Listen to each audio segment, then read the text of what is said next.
सीमांचल में पहली बार एक इनकलाब और एक तब्दीली की अलामत के इस इजलास में सीमांचल के मुख्तलिफ गोसे से आए हुए मेरे सभी इनकलाबी भाइयों, मेरे मजलूम भाइयों, अपने नाखानदा और अपनी नस्ल की बर्बादी को तरक्की और तब्दीली में बदलने की तमन्ना रखने वाले मेरे भाइयों, मेरे पास अल्फाज नहीं मिलते, मैं किस हैसियत से आपका इस्तकबाल करूं, मेरे पास अल्फाज नहीं है। आज मैं दुनिया के सारे चमन के फूल तोड़ डालूं और आपके कदमों में निछावर कर दूं, मैं आपका शुक्रिया अदा नहीं कर सकता। आसमान के चांद को मैं उतार दूं और सितारों को आपके कदमों में बिछा दूं, खुदा की कसम मेरा दिल कहता है मैं आपका शुक्रिया अदा नहीं कर सकता और शायद ये नहीं कर सकता, क्योंकि मेरी आंखों ने पहली बार ये मंजर इस सरजमीन पे देखा है। मैंने ईद के चांद को भी उगते हुए देखा है, दूल्हा बना था तो अपने सर पे सेहरा भी देखा था, लेकिन वो मुसरत जो मुझे आज हासिल हो रही है कभी हासिल नहीं हो सकी है। दोस्तों, गर्चे मैं यहां मातम करने के लिए बैठा हूं, गर्चे मैं अपनी बेइंसाफियों के लिए को इंसाफ पर तब्दील करने के लिए बैठा हूं, गर्चे मैं यहां जालिम हुक्मरां की तमाम तर जुल्म और परेशानियों को बर्दाश्त करते हुए बैठा हूं, लेकिन मेरे भाइयों, आपकी पेशानी में जो इनकलाब की लकीरें देख रहा हूं, आपके आंखों में जो इनकलाब के अंगारे देख रहा हूं, मुझे अब एतमाद हो गया है कि दुनिया की कोई ताकत हम पर जुल्म नहीं कर सकती है, जुल्म नहीं कर सकती है, जुल्म नहीं कर सकती है। हम अपना हक लेंगे, हम अपना हिस्सा लेंगे। वो जालिम जिसको हमने 100 बार सलाम किया है, अगर 1000 बार तमाचा मारना हो तो उनको तमाचा मारने का भी कदम पाने के लिए। मेरे भाइयों, इस वक्त आप बड़े इत्मीनान और सुकून के साथ बैठे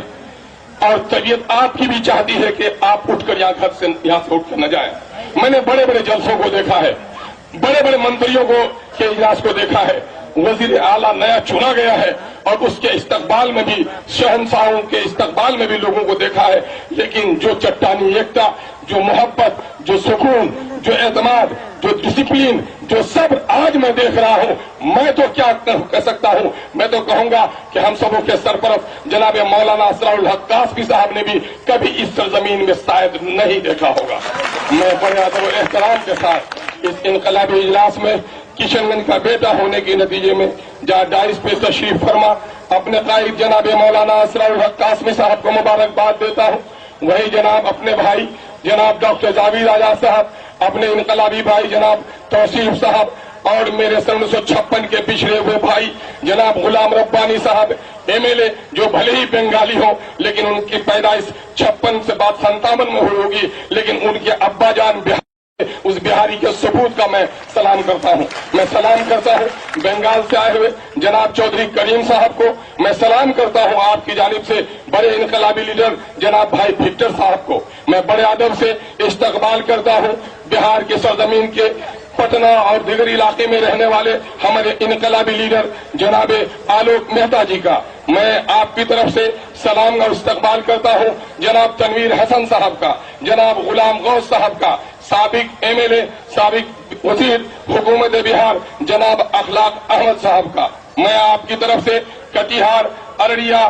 पूर्णिया, सुपौल, दरभंगा, भागलपुर से आने वाले तमाम दर भाइयों का भी इस्तकबाल करता हूं और मैं उन नौजवानों को मुबारकबाद देना चाहता हूं, चाहे किशनगंज एजुकेशन मूवमेंट के हमारे नौजवान हो, जिनकी कुर्बानियों के सिले में उन्होंने आज गुफ्तगू करना गवारा नहीं किया। मैं आज भी कहता हूं कि उनके नाम को लेकर मैं उनके सबाब जारिया को कम नहीं करना चाहता, उन जवानों को भी मैं मुबारकबाद देता हूं। किशनगंज से अपने दफ्तरों को छोड़कर जो यहाँ आए हैं, मैं उनकी भी दिल से कदर करता हूं। और मेरे इनकलाबी साथियों, वक्त कम है, मैं 2-3 बातें आपके सामने में कहकर अर्ज कर यहाँ से गुजर जाना चाहता हूं और जो करारदाद है वो मौलाना मोहतरम आपके सामने में पेश करेंगे। मैं अखबार और मीडिया के लोगों का भी बड़ा अदब और एहतराम के साथ उनका एहसान मानता हूं कि किशनगंज की तालीमी तहरीक को उन लोगों ने बावजूद के बिहार की हुकूमत मीडिया को खरीद चुकी है, सेंसर कर चुकी है, पहरेदार बन गई है। आज भी जब आप यहाँ लाखों की तादाद में बैठे हैं, अमन के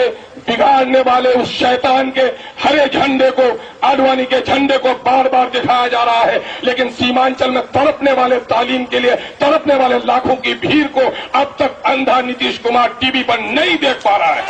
और इसकी बड़ी वजह यह है लोगों कि हम लोगों ने बड़ी शराफत का मुजाहरा किया है। मुल्क को आजाद हुए 64 साल हो गए, मुल्क ने सियासी आजादी हासिल कर ली, हमने नेता चुन लिया, हमने वोट डाल दिया, अपने भाई को एमएलए बना दिया, अपने चचा को एमपी बना दिया, तो हमने लगा कि हमने बड़ा शेर मार लिया, हम बड़े कामयाब हो गए, मेरे बस्ती का आदमी मुखिया बन गया तो हम बड़े कामयाब हो गए। लेकिन इन 64 सालों में इस गफलत ने हमें बहुत कुछ हमसे छीन लिया है। हमने जिस वोट की ताकत को सब कुछ समझ रखा था, वो वोट की ताकत तो सिर्फ सियासी आजादी थी। कौमों को जो आजादी नसीब होती है वो सिर्फ वोट के जरिए से नहीं, कलम के जरिए से आजादी नसीब होती है। और हमने अपने बच्चों को तालीम से महरूम रखा, जिसके नतीजे में आज भी हम गुलाम रह गए।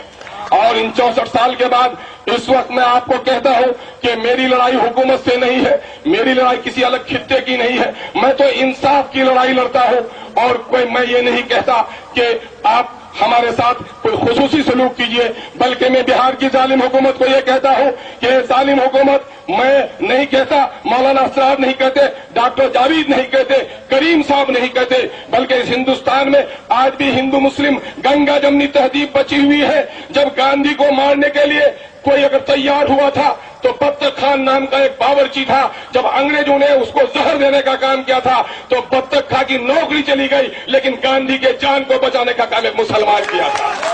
और यही नहीं, बल्कि ये भी सच है कि मुसलमानों की इस बदहाली की रिपोर्ट किसी शहाबुद्दीन ने, एमजे अकबर ने, मौलाना असरारुल हक ने पेश नहीं की, बुखारी ने पेश नहीं की, बल्कि मुसलमानों की इस दुर्गत की तस्वीर भी अगर किसी ने पेश की तो वह ब्राह्मण का बच्चा राजेंद्र सच्चर है और रंगनाथ मिश्रा है, जिसको मैं बड़ा आदाब और सलाम करता हूं कि जिसने